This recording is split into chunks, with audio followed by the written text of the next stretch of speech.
Když chce handicapovaný člověk, stejně jako zdravý člověk sportovat, tak tam vždycky nějaká cesta je pro mě. My třeba v Adapted říkáme, je to jen v hlavě.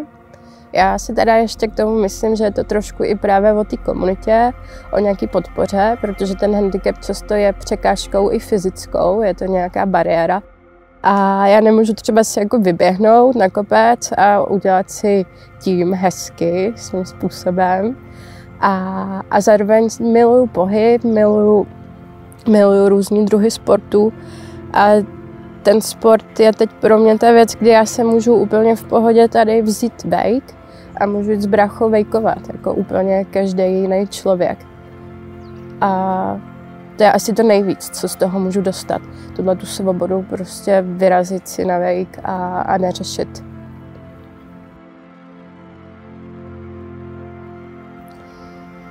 Ono to vychází znitra, ta motivace ráno vstát a jít něco dělat. A je fakt jedno, jestli člověk chce jít dělat ten surfing, nebo jestli chce jít člověk hrát šachy, ale vždycky se ráno musíš probudit a jít něco dělat. Ono z mý perspektivy to není fakt jako tak strašný. Já jako ani často, nebo já se na sebe nekoukám do zrcadla a neříkám si, že já tam vidím vozičkář, já tam pořád prostě vidím sama sebe.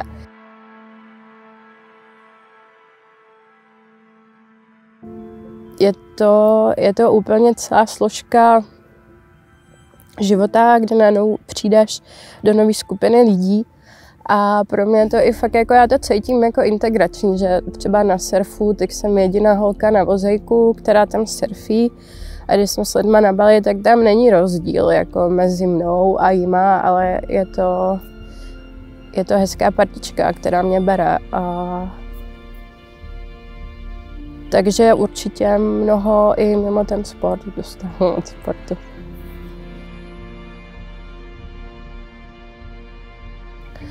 Já rezonuji a souzním s tím, co říkáme v Adapted, je to jen v hlavě. Zároveň si myslím, že je to stejné jako i se zdravým sportem, kde je potřeba to chtít a pak se ta cesta najde.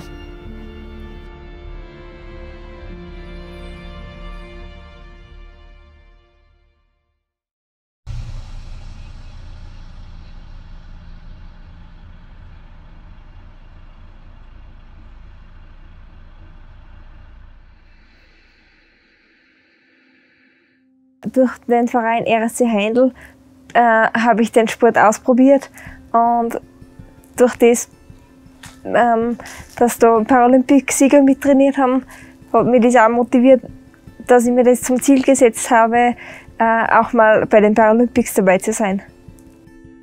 Mit dem Handbikesport habe ich 2017 begonnen, beim ersten Indoor-Training in Linz, beim Verein RSC Heindl. Und 2018 bin ich dann mein erstes Rennen gefahren in Frankreich, in Rosenau. Und heuer war ich bei den Paralympics in Tokio dabei. Ja, ich bin natürlich motiviert zum Training, weil wenn ich da zum Beispiel bei mir daheim fahre, man kann einfach irrsinnig lange Strecken mit dem Handbike zurücklegen und einfach in der Natur sein und da den Sport auszuüben. Man fühlt sich frei, weil man sitzt nicht immer im Rollstuhl, man kann sich auch eben bewegen in der Natur. Man sieht viel, was man sonst nicht sehen würde, wenn man nur im Rollstuhl sitzt. Man kommt viel in der Natur herum und man sieht neue Gegenden, man kann sogar auf den Berg fahren mit dem Handbike. Ja. Bei dem hilft mir sicher mein großer Ehrgeiz und meine Motivation, jedes Mal besser zu werden oder bei jedem Rennen ein paar Minuten schneller zu sein und einfach einen besseren Platz einzufahren wie beim letzten Mal beim Rennen. Genau, das ist meine Motivation. Es ist sehr wichtig, dass man eine Familie hat oder dass ich die Familie habe, die einfach hinter mir steht und mich bei allem unterstützt, was ich mache. Und dass sie einfach an mich glauben, was ich mache und dass ich das auch schaffe. Ja. Ja, also durch den Sport bin ich sicher viel selbstbewusster geworden wie vor ein paar Jahren. Also das hat mich, ich glaube, ich bin auch in Tokio, wie ich da jetzt allein in Tokio war, bin ich einfach viel selbstbewusster geworden und ja, es hat mich einfach allgemein positiv verändert, würde ich jetzt sagen. Wir sind zwar körperlich beeinträchtigt, aber wir können genauso unsere Leistung in dem Sport abrufen wie der, was keine Beeinträchtigung hat. Und wir können genauso Medaillen gewinnen wie der, was keine Beeinträchtigung hat. Also ich würde auf jeden Fall sagen, der oder diejenige soll seine Ziele vor Augen halten und soll sich von niemandem abbringen lassen, dass er das nicht schaffen wird oder so. Weil man kann alles schaffen, wenn man an sich glaubt. Und man darf die Ziele auf keinen Fall aus den Augen lassen.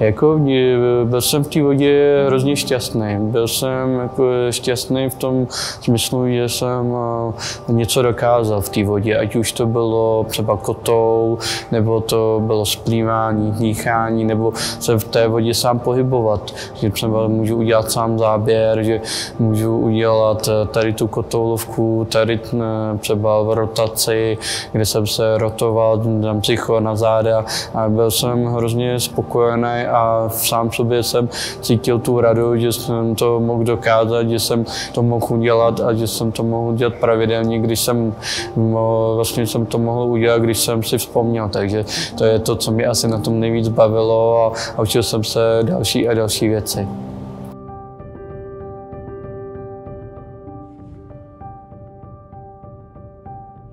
Bylo mi tenkrát 15 let, když jsem dostal nominaci do juniorské reprezentace, tak jsem byl strašně rád, že jsem se mohl posunout v tom svém sportu, nejen jakoby v těch výsledkách, ale i sám sobě, že jsem mohl zkoušet i nové věci s trenéry, kteří sportu jako handicapovaní celkově tomu plavání rozumí a já jsem byl hrozně rád, že jsem mohl odletět na své první mistrovství světa. Mě to hrozně úplně jako nabilo energii, že jsem chtěl víc trénovat, chtěl jsem se tomu sportu víc věnovat. Ta samostatnost pro mě hodně posunula dopředu. Ta voda, díky tomu, že já jsem v té vodě měl hodně pohybů, který ty svaly vlastně pracovaly, tak já díky tomu zvládám spoustu věcí. Za svůj životní úspěch považuji to, že jsem se mohl začlenit mezi normální společnost, že jsem vlastně se zařadil jako do normální společnosti, že jsem si našel zdravou přítelkyni, se kterou jsme chtěli do budoucnu rodinu a že opravdu mě jako všichni berou jako do zdravého kluka. Prostě někdo jako přemýšlí úplně jako proč nebo tohle se z toho nesmíme posrat, protože jakákoliv špatná věc je dobrá věc.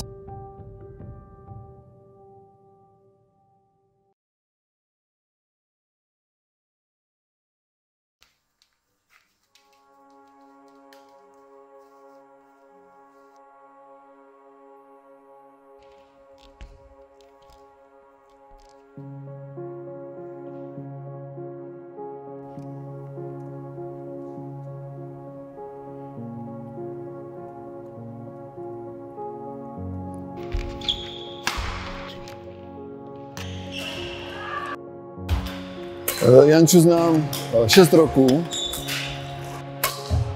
a první 2 roky trénovala s jedním oddělem v Brně a po naší domluvě přistoupila k nám, aby jsme měli na sebe víc času a mohl se jí plně věnovat jako trenér.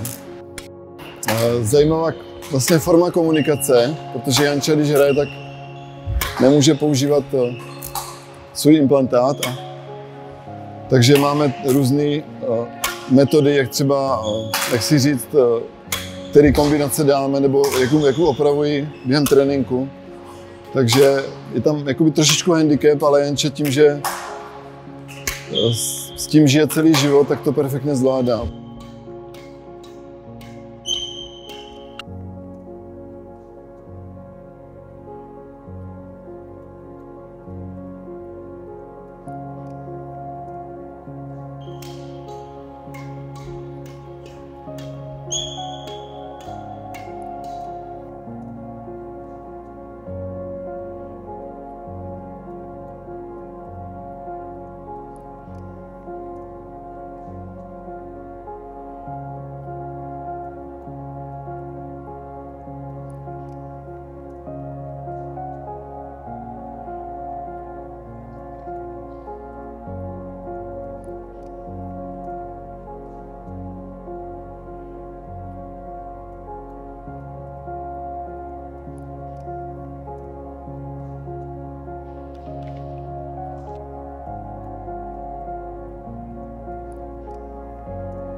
Wie ihr unschwer erkennen könnt, spiele ich Basketball. Hier ist es auch zu sehen.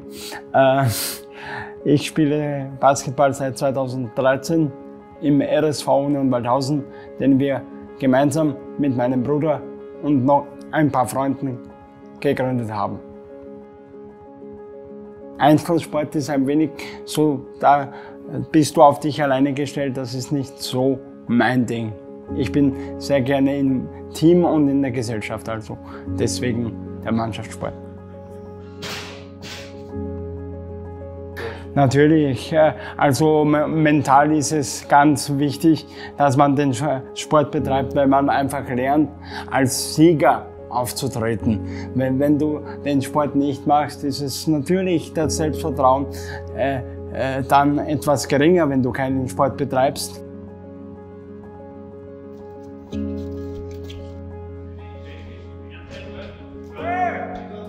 Aber wenn du Sport betreibst, lernst du, dass du trotz deines Handicaps ein wichtiger Teil der Mannschaft sein kannst und dass eben wegen dir zum Beispiel auch Spiele gewonnen werden oder eben auch verloren, aber das gehört dazu. Und ja, es ist ganz wichtig, dass der Sport einfach dein Leben und deinen Stellenwert hebt. Dank dem Rollstuhl ist es mir endlich auch möglich gewesen, Sport zu betreiben. Und natürlich habe ich auch große Ambitionen. Also ich würde lügen, wenn ich sagen würde, es ist nicht so. Aber der Rollstuhl hat mir natürlich die Pforte des Sports eröffnet, weil ansonsten würde ich Sport nur passiv im Fernsehen beobachten. Ist zwar auch schön, aber es ist immer besser, aktiv zu sein.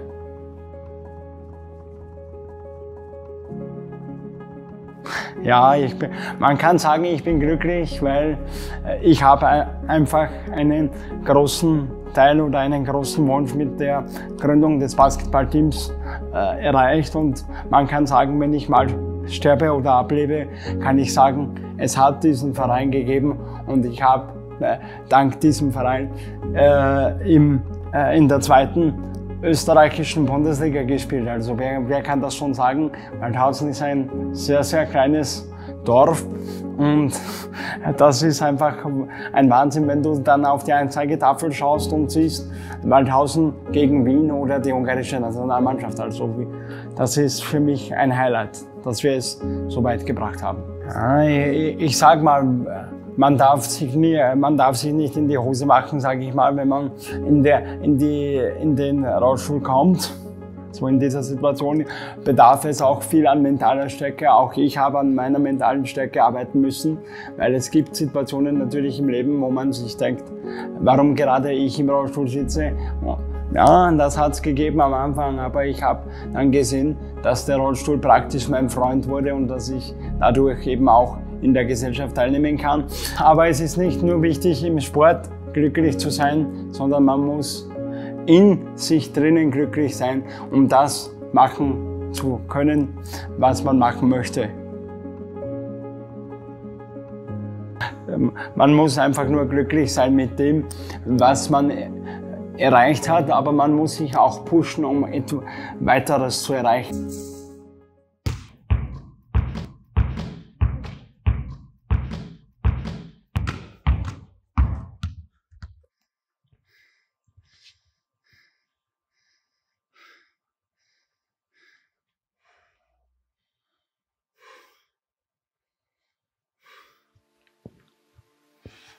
Das erste Mal Rugby spielen war für mich natürlich sehr schwer, weil alles, was man neu macht, schwer ist und weil alles seine Zeit braucht. Und Papa war lange nicht überzeugt, dass es die richtige Sportart für mich ist, aber jetzt habe ich ihn schon überzeugt. Also es war sehr schwierig, sehr viele Gespräche mit Papa, ob es die richtige Sportart ist oder nicht. Ich spiele Rugby bei den Flying Wheels, beim österreichischen Rugby-Nationalteam. Ich habe das Rugby gewählt, weil es eine der härtesten Sportarten im Rollstuhl ist und weil einfach Team Spirit gefragt ist und weil ich ein Teamplayer bin. Ich habe mir einige YouTube-Videos angesehen und habe da gesehen, dass es ziemlich zur Sache geht, dass es hart auf hart ist, und dann habe ich gegoogelt und es gibt einen Rugby-Verein in Linz. Und bei dem habe ich dann mit dem Trainieren begonnen. Wurde mir dann im Laufe der Jahre, als ich älter geworden bin, klar, dass ein profimäßiger oder wettbewerbsmäßiger Betrieb im Sport nur mit dem Rollstuhl möglich ist. Das erste Mal fürs Nationalteam zu spielen, war natürlich eine große Ehre und ich war sehr nervös, ja, weil ich habe immer große Ansprüche auf mich selbst. Und es war einfach eine Ehre und es war schön. Ja, also ich sage jetzt nicht, dass ich der Beste in der Welt werden möchte oder ich mache mir so keinen Druck. Ich möchte einfach so spielen, dass die anderen stolz sind und dass sie sagen, ja, das ist mein Bruder oder ja, das ist mein Freund und der ist ein cooler Typ und dann bin ich zufrieden. Durchs Rugby-Spielen habe ich viele nette und super Leute kennengelernt und viele Freundschaften geschlossen und das ist einfach das Schönste. Ich glaube, wir Menschen brauchen alle jemanden, einen Partner fürs Leben und das wäre einfach mein größter Traum dann in Zukunft. Ja. Eine Familie zu gründen, einen Partner zu haben und einfach zufrieden zu leben. Ja. Durch mein Handicap habe ich gelernt, für die Sachen, die mir wichtig sind, zu kämpfen. Immer versucht, meine Grenzen sowohl im Sport als auch im Alltag zu erweitern. Ja. Und das ist einfach ja, mein größter Erfolg, nie aufzugeben.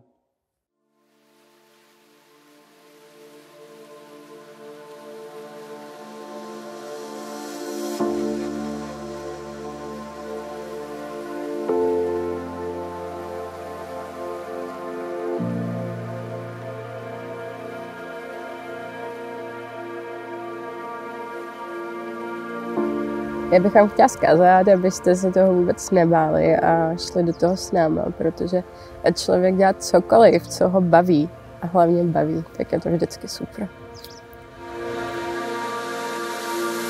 Egal was andere sagen, glaub an dich, du schaffst das.